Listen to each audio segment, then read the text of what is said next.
3, 2, 1, 0. 1, 2, 3, 4.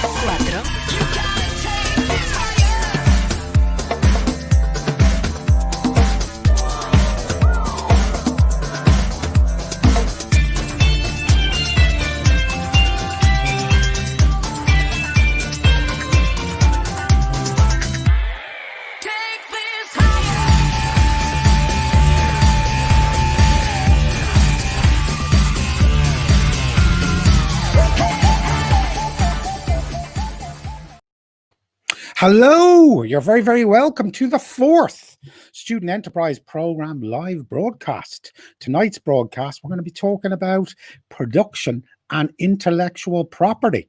I kid you not. And that's going to be for your student enterprise. We have the brilliant Caroline McHale. She's going to be hosting tonight's seminar, as we're calling it. Yes, it's a seminar. And she's going to be joined with valuable input by an extremely experienced teacher by the name of Donal Enright. Donal Enright's from Desmond College in Newcastlewest, County Limerick. And as if that is not enough, we have another special guest. I kid you not. That special guest is Mary Flynn. Mary Flynn is from the Intellectual Property Office of Ireland. Now, the Intellectual Property Office of Ireland are also sponsors of the Student Enterprise National IP Awards, and she's going to be joining us a little later in the show. It seems like a good idea maybe just to jump into the green room and see everyone. So let's say hello to Donal. Donal, good evening. Good evening, Greg, and good evening, students. And we have Caroline, who we're all used to. Everyone. How are you? And then last, but certainly not least, joining us a little later in the show, but here now is Mary Flynn. Good evening, Good evening, Mary. everyone. Hello, students and teachers alike. Welcome. Thank you. Brilliant. So there are super guests. We also have some pretty cool prizes to give away today. So we have 2 super competitions. We have a teacher's competition and we have a student's competition. Let me start with the teacher's competition. Now, Caroline, during her talk, is going to talk about 3 production tips. 3 production tips. As soon as Caroline mentions her 3 production tips, what I want you guys to do is to share those tips via text. I'll give you the number now in a minute, with your name, your school, and your county. And the first person to text those tips to us wins. So where was that? Where was that number? So there you go. Take a note of this number right now. So 086 1537 440. 086 1537 440. So when you hear Caroline's tips, share the 3 tips with your name, your school, and your county. But enough about the teachers. What about the student competition? So for the student competition, all what you guys need to do is you need to look out for 3 dogs, not 1 dog or 2 dogs, 3 dogs. When you see those 3 dogs, text 086 1537 440 with your name, your school, and your county. And what are we playing for tonight? What's up for grabs? Well, both competitions will come with big fancy brand name JBL wireless Bluetooth speaker. So a wireless Bluetooth speaker. So that's what we're playing for. So look out for the 3 dogs if you're a student, Caroline's 3 production tips if you're a teacher. So I think it seems like a good time now to bring in Caroline. So Caroline, you're very, very welcome. Let's get this evening started. Okay, so good evening, everybody. And today we want you to know and understand about production and get very familiar with the intellectual property. I'm going to ask Greg to put up a slide. A good idea in the classroom is to commence with a visual. And if you have a visual, you can actually start your class and show students this is what production is about. And I'm going to take one from our new resources, the planning process, where it commences with, well, what are your targets going to be? Who are you going to get your supply from, your suppliers? Where are you going to do your production in your location? What kind of stock do you need? And keep track of it. Where are you going to store it? The skills you're going to need, the equipment that you're going to need. You're going to have to ensure that you're going to have quality and also safety. Health and safety are really important. You need to keep records because you're going to actually have to do your accounts. And finally, who's going to be in charge if it's more than one person, and who's going to be responsible for all stages of production? So a good idea is to use a mind map to commence with, or maybe perhaps Post-its, or you could do hard copy, or you could do one online like Google it. But I'm actually now going to introduce you to a very experienced teacher who's a really successful innovator, and that's Donal Enright. So Donal, Greg, would you mind bringing Donal in now? Donal. I think I'm there. Okay. How are you? Good evening, Caroline. So listen, Donal, would you mind sharing your experiences about production with us here tonight, please? So I've been involved in student enterprise for approximately 20 years at this stage, but prior to that I had worked in industry, and that's one of the things I found has helped my students and has helped me to try and get across to the students, and we do it from a real world background. And I've got a few slides which I'm going to go through in the moment, but can I just tell to the students who are watching, okay, and to the other teachers, you are embarking this year on a really, really exciting program, a program that's going to leave you with skills that you will use certainly this year and going forward for a couple of years. Some of my students that have been involved in student enterprise years ago have now gone on successfully to run their own enterprises, and they still hark back to what they did and what some of the skills they acquired during student enterprise. So if I can just share a couple of slides with you, and not going to bore people, here goes. If I can share my screen and see how this works out. So hopefully we have this and we're running. So production tips, okay? And apologies if I come across some of the other stuff that Caroline has tipped to do tonight, but we'll see as we go along. So first of all, I'm making reference to the tips that are up on student enterprise. Sorry for butting in there, Don. We can't see your slides, just so you know. Okay, sorry. Just okay, we don't need to worry about it.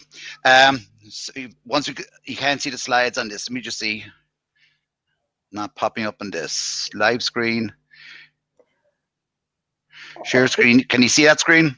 No, we can upload them perhaps afterwards. Yeah, not worry. That's grand. The joys of technology, guys. Absolutely. So anyway, what I wanted to go through is literally you start off production always with planning. And one of the questions I had, and I had a info, as Caroline was suggesting, and an info up of a guy called Michael Phelps. And Michael Phelps is the most successful swimmer ever. And the question was asking, in Beijing, does anyone know what he won the 100-meter butterfly by? And without cutting a chart, he won it by 0.001 of a second, which is minuscule. But the small things that allowed him to do that would be his choice of swimwear, what he was going to wear on the day, the meal, his training, everything about him was down to fine art. And the very same with you as you go forward with your enterprise, it's all about planning. And I have in there 6 P's, which stands for prior planning prevents poor performance. And there's different variations of how those P's work out, but it's the same thing. And some of you may have come across, and I know Caroline has used it as well, plan to fail, fail to plan, or vice versa, okay? And it's really, really crucial that you got to plan out. Now, for me, as I go to school each day, I kind of plan out in my head, or I plan out on a smartphone, or I plan out with post notes what I'll be doing in any particular day. And I encourage students to get a little notebook and write down what their plans are. And as you do, then you simply tick it off. And as the stuff has been ticked off, there's a sense of achievement. And then as you reflect back at any one stage, you'll know what you've done. Going forward then with production, what I'm really, really crucial is people buy with your eyes. And in any enterprise you're going to go into, you're going to have customers, and customers like stuff. So when you're in shops and you're going around the counter aisle, everyone knows that's the best place to any of the supermarkets to have stuff. People can see it, and you need to kind of, if you can position in your mind where your product is going to look like at a shop near a till, is somebody going to look at this and say, ah, that's made, or that's decent, and that looks well. So what you have to do is, and I look for a couple of the C's, is that it's going to be consistent. Whatever product you make, that they're all going to be pretty close to the same. We have in there control as well, which is a form of quality control. And you've got to set out what your steps are or what you're hoping to achieve in terms of the product or what it's going to look like. And you wanted to kind of conform to that as well. And also there's going to be safety in there that you set out standards of what you expect your product to achieve. But vision that walking into shop, walking past a shop and looking into the window and seeing all the products lined up. Are the products the same? Are they consistent? Do they look nice? Are they attractive? And if you can convince customers that something is good, they are then more likely to buy the product. And again, we're putting it out there in a real world environment and not with COVID-19. I know we have restrictions in terms of selling this year, but notwithstanding that, you will have to convince your classmates to part with their money. And that's not always an easiest choice. So, but the product looks good, if it's exciting, if it satisfies their need, okay, people are more likely to purchase it. Okay, so quality is really important there, isn't it? Absolutely. In most factories, they will have what's called quality control, and one of the things we have, it's called JIT, which stands for just in time in industry. And what it was is we went away from an old style traditional where you made the product and then somebody at the end of a production line actually checked it. And in just in time, what we have is each person as they make it checks their own quality, but also the quality of the work from the previous person. And at that stage, we don't need somebody at the end of the production line check it, because it's been checked at each step of the way. Then we know that the product is going to not only meet, but to exceed the customer's expectations, which is really what we're trying to achieve in the first place.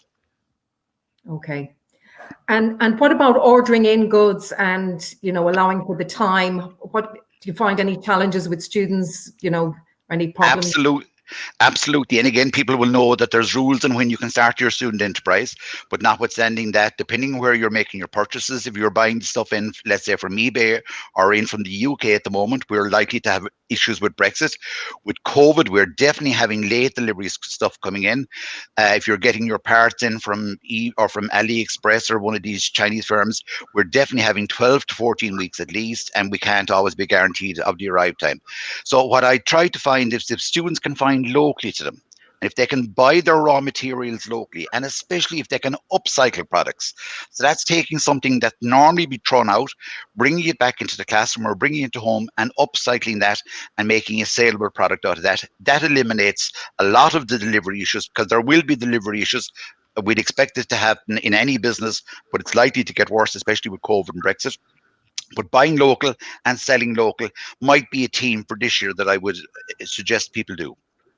Yeah, I think that's really important, Donal, because the time there to 12, 14 weeks to allow for something to actually arrive and then to have to go through the production process, it could end up with lots of challenges. So I think that's really a good idea. Donal, what about health and safety?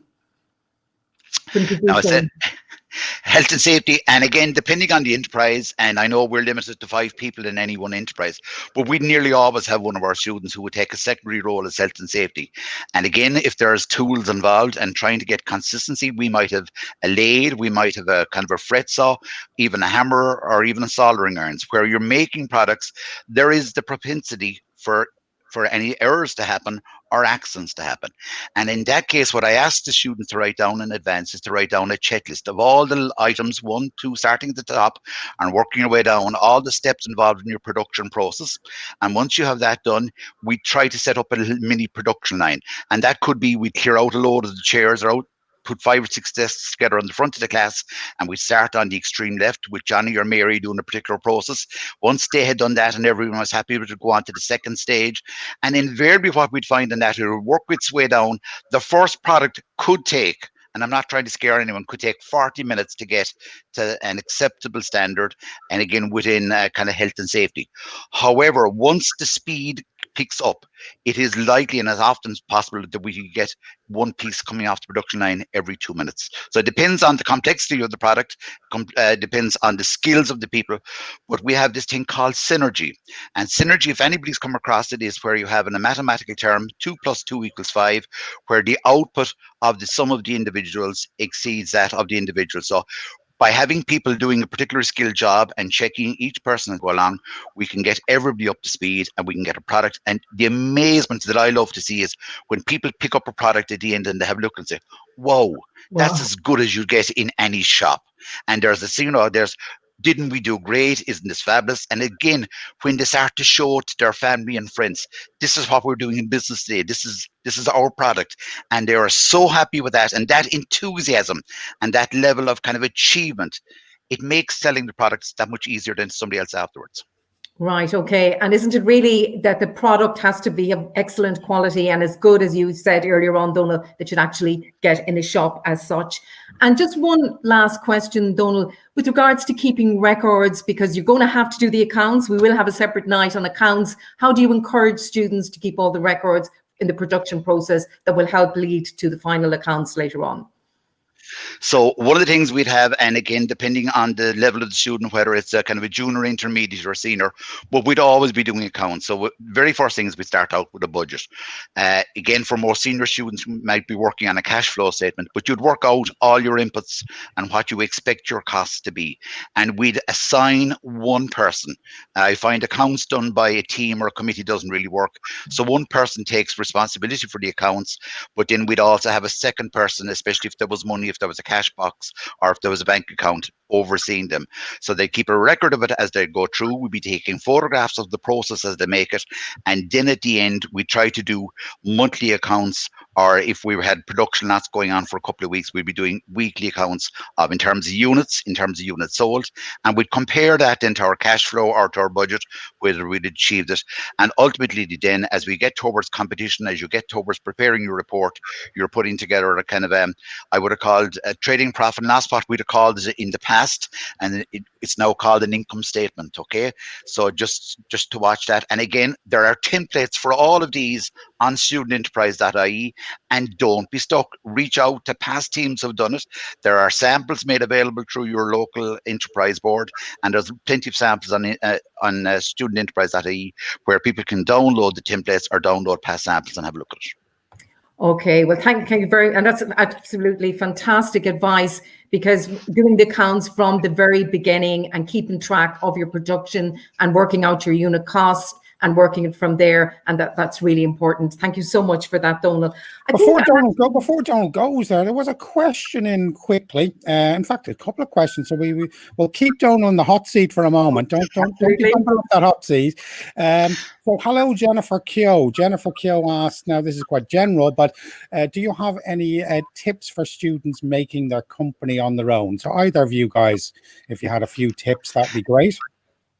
I think get as much help as you can. We often find that sometimes students prefer we encourage teams, but for some circumstance or whatever, students might prefer to work by themselves and do it. So what I'd say is get as much help as you can, and time management will be huge because it will take up a lot of time. So I think time management would be important. Donal? Yeah, if I could give Jennifer one bit of advice, and again, over the years, I've had individuals and I've had teams. So I would start off very, very early on with my students, and the first thing I tell them, teams of one don't fight. The reason being they have nobody to fight with. So if you're selecting a team, obviously find somebody who's a complementary skill or somebody who's a different skill to what you have. And I try to avoid where you would have more than one prima donna in any one team. But certainly as a sole trader, there are loads of advantages because you get to make the decisions, you get to decide in the way the company is going to go. But as Caroline rightly said, it isn't going to involve more work. But sometimes one person working hard or dedicated might be doing more than where you have 2 or 3 people involved in the team, especially if the others thought that one person was going to do all the work. So Jennifer, to answer your question, if you've decided to go as a sole trader, go for it. There are plenty of well-known sole traders who've made their living, and you're going to get all the excitement out of this, okay, and enjoy it. Yeah, and plenty of past winners that have been sole traders as well, so bear that in mind. Shauna O'Neill also asked from YouTube, hi Shauna, any tips on getting the attraction from customers? So how are we going to attract their attention? So very, very quickly before we, I think you've got some tips to share soon, Caroline. Okay, well, I'll pass that over to Donal then. Any tips to get attraction from customers? And I think I said earlier on that you attract customers. People buy with their eyes.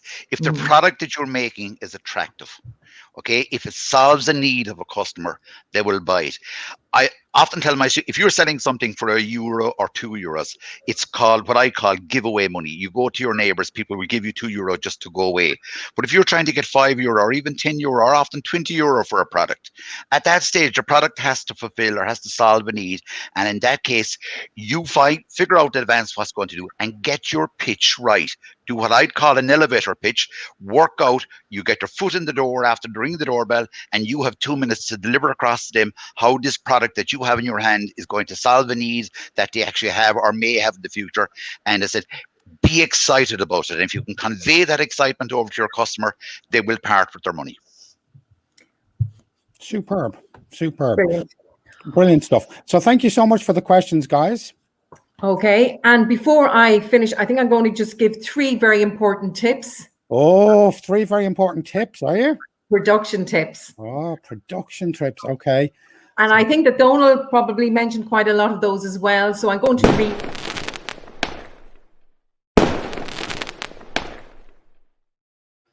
And they are... Yeah, Caroline, let's get them up.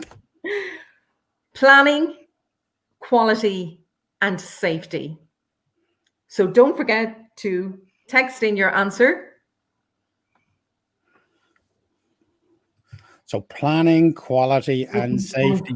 Go, teachers. Go. This is not a drill. This competition is taking place right now. So whilst you guys are texting frantically, I think it's a good time to bring in the fantastic Mary Flynn. Hiya, Mary. Hi there. Hi, Greg. Hi, everyone. Hello. Evening, Mary. Hi, Mary. Oh, Mary, we're delighted that you're joining us here. And I think it's very important for the student enterprise, for students to become so aware of intellectual property and the importance of the ethics that goes with it. Can I start by asking you to explain what intellectual property is and why is it important for teachers and students to be aware of this, Mary, when they're doing the mini company? Okay, Caroline. Well, first of all, intellectual property is really, you're just talking about your trademark, your patent, design and copyright. So there's sort of 4 key areas in terms of intellectual property, and we group all of those together and called patents, trademarks, designs and copyright intellectual property. So you're thinking of a brand name for your company. You're thinking that you might have an invention. You might have a product that has a design. And then, of course, copyright is one that's going to affect all of you. Trademarks and copyright will affect all of you out there today, guys, because you're all going to think up a brand name for your company. So when you're selling your product, you're going to have to call it something, be it a JBL speaker or whatever, the baubles. So you're going to have to think of a brand name for your company, okay? So that's the first thing. So a trademark will affect you. Then you're talking about copyright. You might sell your products on a website. So the content of your website, you will probably have promotional literature.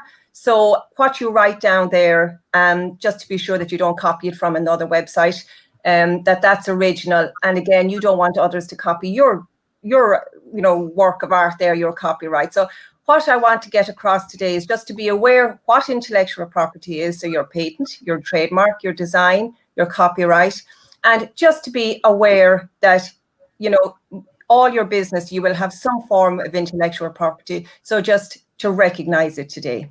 Okay. Okay. And Mary, so what are the key things that students should put on, say, a checklist for their enterprise in terms of intellectual property, if you were to give them advice? Okay.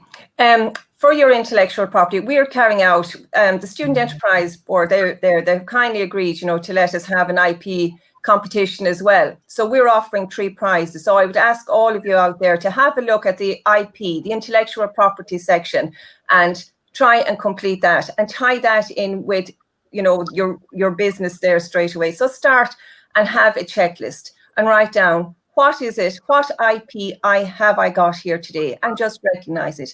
So if you're selling a product, start with your brand name, your trademark. What is going to be my trademark? What am I going to sell my product under? Second of all, then, is your product completely new? So in other words, is it an invention? Do I need to protect the patent? And if you think that you have an invention, you talk to us before you put it on display, because you can't get a patent after you go and put your product on display at a show. That is one key thing I would take away from tonight, okay? But that's not going to affect the vast majority of you. The vast majority are here today with your trademark.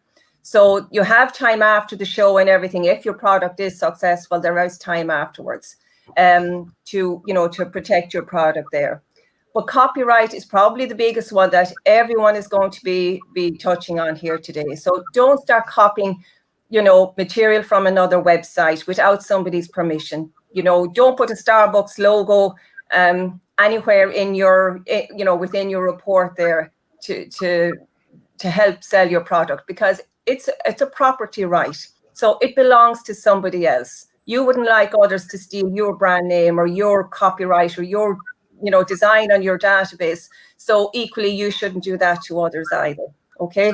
So just identify all your intellectual property. If you have a design, and then copyright. So write down the 4 pieces, and then perhaps go on our website and read up a little bit on it.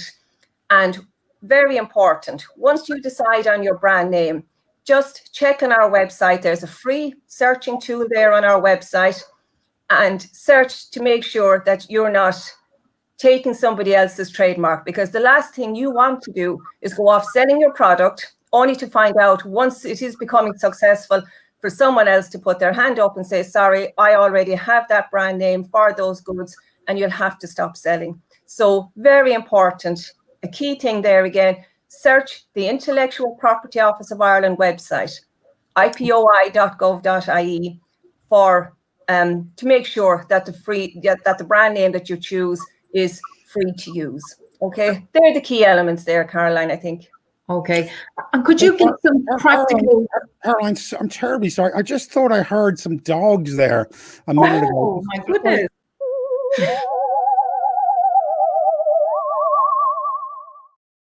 So it's go, students.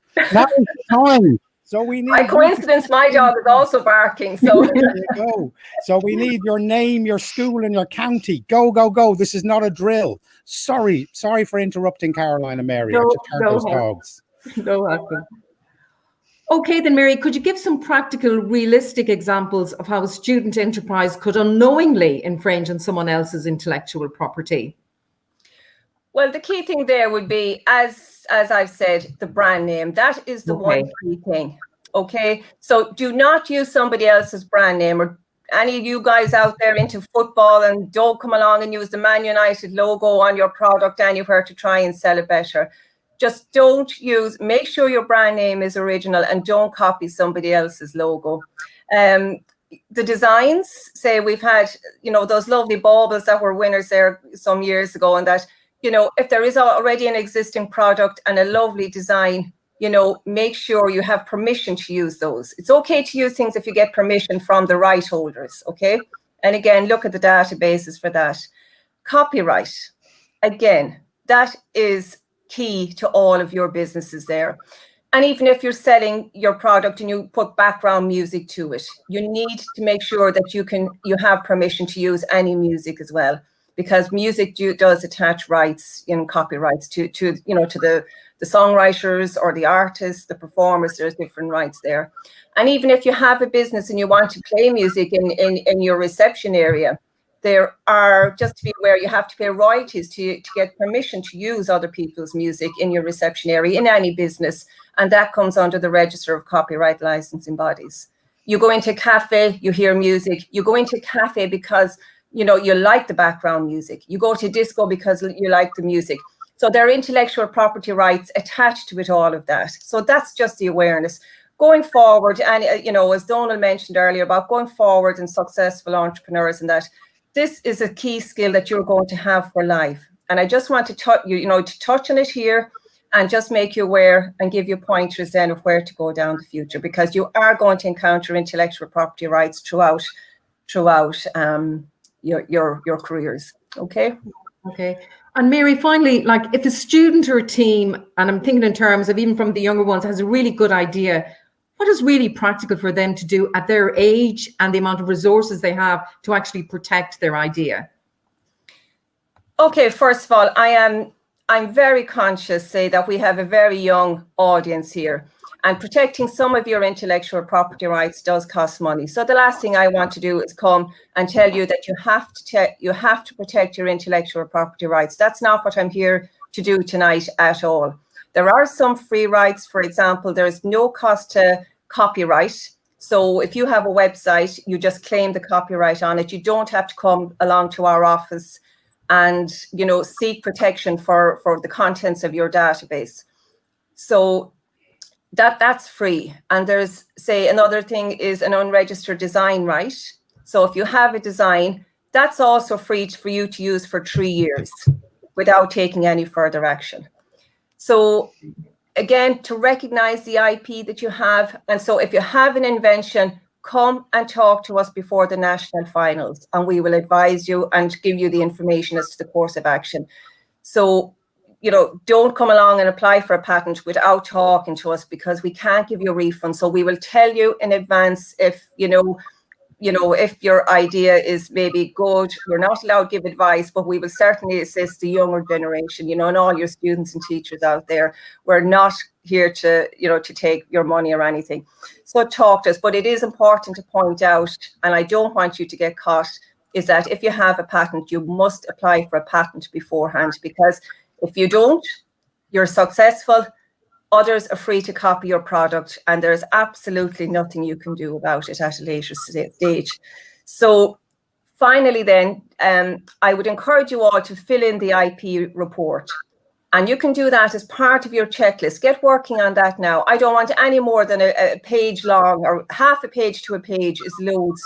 And for you just to demonstrate that you have considered IP in your business. We have lovely, lovely prizes. And, you know, I would love to see some good winners out there today and a good uptake, because it sounds complicated, but it's not. So, you know, you're going to have a trademark, you're going to have copyright, you may have a design, and you may have, you know, an invention, a patent. So you're doing it anyway. So just do it in the report and just tell us, you know, what you have. Excellent, Mary. That's so informative. And I think students will have learned an awful lot today. And what's the best way that they contact you, Mary, or the IP office? Now, Donal mentioned COVID, and we're actually all working at home at the moment. Okay. I'm in my daughter's bedroom, and I'm here half the time during the day. But we are on the phone. So you can ring us from 9 until 4 any day.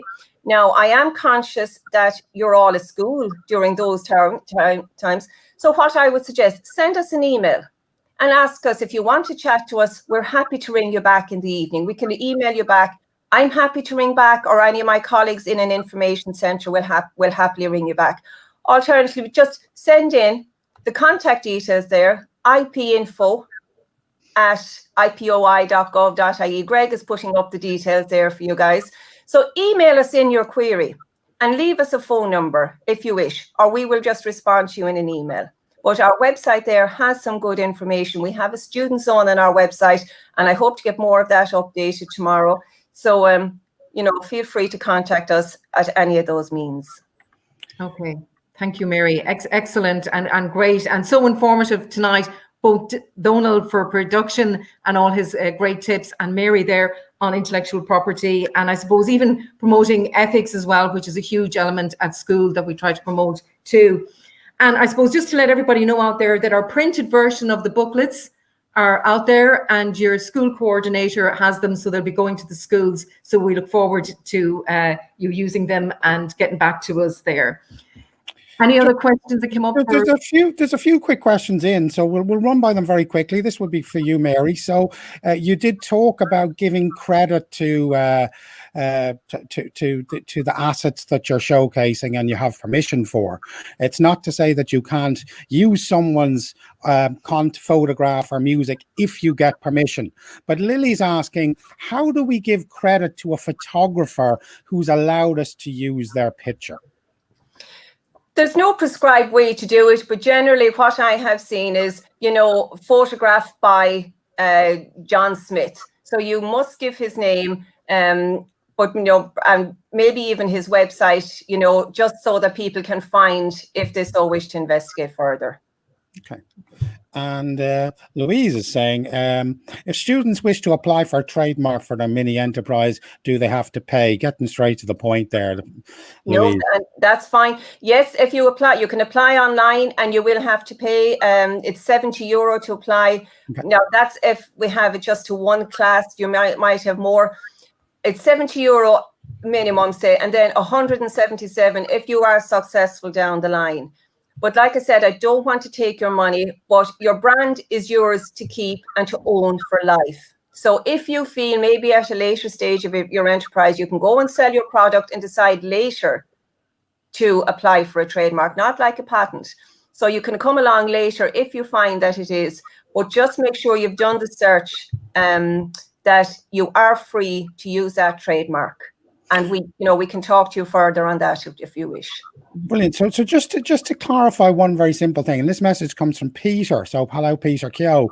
So just to explain to everyone, just in as simply as we can, the difference between copyright and trademark. Okay, your trademark is your brand name. So Greg mentioned earlier JBL speakers. So you have a JBL speaker versus, for example, a Sony speaker. So your trademark distinguishes your goods from those of a competitor's goods. That's essentially what a trademark is. Copyright is protecting an artistic work. So you're talking about a book, you're talking about music, you're talking about software, okay? But there's no registration procedure for copyright here in Ireland, okay? Sometimes they overlap. For example, the Coca-Cola bottle, that's so distinctive, it can be a function as a trademark, but it can also have copyright on it. It's so unique. So they can overlap, but generally a trademark is your brand name and copyright is protecting the contents of a database or any other artistic work, such as a book or music, sound recordings. God, does no one want to go home? This is Lily again. So Lily said she's got an artist to design our logo. It's two peas in a pod. Should we protect it with copyright?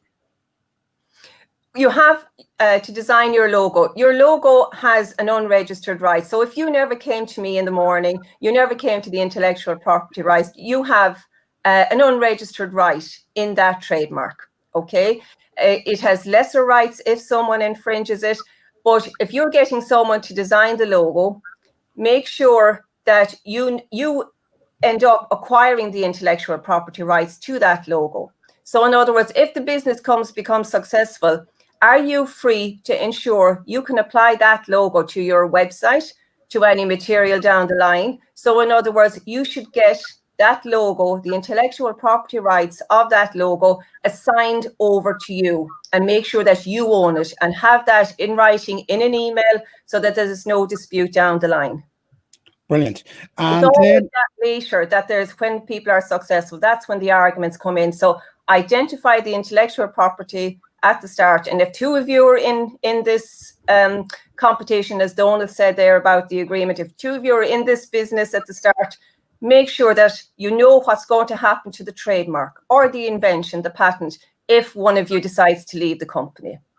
Okay. Brilliant. And then Abby says, and I think this is a thing, we don't want to be borrowing random photos, but Abby Maloney says, when it comes to a random photo online, does credit to a website need to be given? Now, random photos online, there are some photos that are free to use. There's some free databases out there, but generally photos are protected by copyright and you would need permission. It's not sufficient to give the credit to the photographer in many cases. You need their explicit permission in advance before you use it. So they're really good questions and really good examples of where you need to be careful when using any other photographs online. Some are free to use, and make sure that you don't need copyright or their permission if you are going to use them. If I could jump in there as well, there's actually a very good website called Creative Commons. And again, any of the photos taken through Creative Commons, it's kind of a search engine. And if you put in whatever you're looking for, anything that comes up through Creative Commons is copyright free. And likewise, if you're searching through Google, there's an option, a filter down to make sure that any of the photographs you get, it tells you what permissions are available, whether they're copyright, whether they're copyright free, copyright to share, or again, you may have to ask for permission. So again, just watch that. And especially think, but if your business was the one taking the pictures, would you want somebody else using your photographs, whether it was to get rich or otherwise, you certainly wouldn't. And again, Ireland as a country, one of our greatest exports is software. So it's like that. We need to protect this kind of stuff for people going forward. And Mary, one of the things I learned over the years is you can't take a patent on software, apparently. So any games created, you can't take the patent on software. We learned that to our cost, or one of my students learned it to his cost a couple of years ago, that it can't be done. Superb. And another site out there, not to bombard you with sites, is Pixabay as well as another one, pixabay.com, for non-copyright imagery and even little bits of video as well. So some super advice there. There's the last thing, and I want to announce the winners of our competition and wave a teary goodbye to everyone. But where was the last? The last you referenced, Mary, IP report, or does anyone know where we can find that IP report template? It would actually be on the website, on the Student Enterprise website, under the resources. Super. So Student Enterprise website, under teachers and student resources, you should be able to find that template there. Absolutely brilliant. It seems like a good time to announce who won the teachers competition.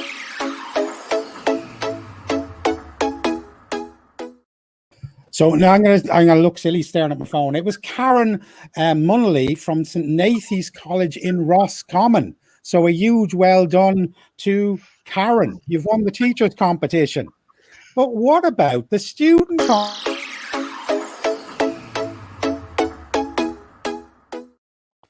Well, that was won by Izzy Walsh of St. Mary's in New Ross in Wexford. So a huge congratulations to you both. You're winners. So that's all for tonight, folks. I'm going to keep everyone up on the screen just so you can look awkward. That's all for tonight, folks. Remember, we are available to chat. If you've got any questions regarding the competition, we're available to chat Monday to Friday between 9 a.m. and 1 p.m. on the studententerprise.ie website. Also, new competitions will be announced shortly on social media, so keep an eye on Facebook to find out what the next competition is. It seems like a good time to say a huge thank you to my guests tonight. The brilliant Caroline, superb host as ever. The fantastic Donal Enright. I love the Creative Commons piece of advice there. That's superb, amongst everything else you said, Donal, too. And the brilliant Mary Flynn. Guys, thank you so much for being with us. Really appreciate it.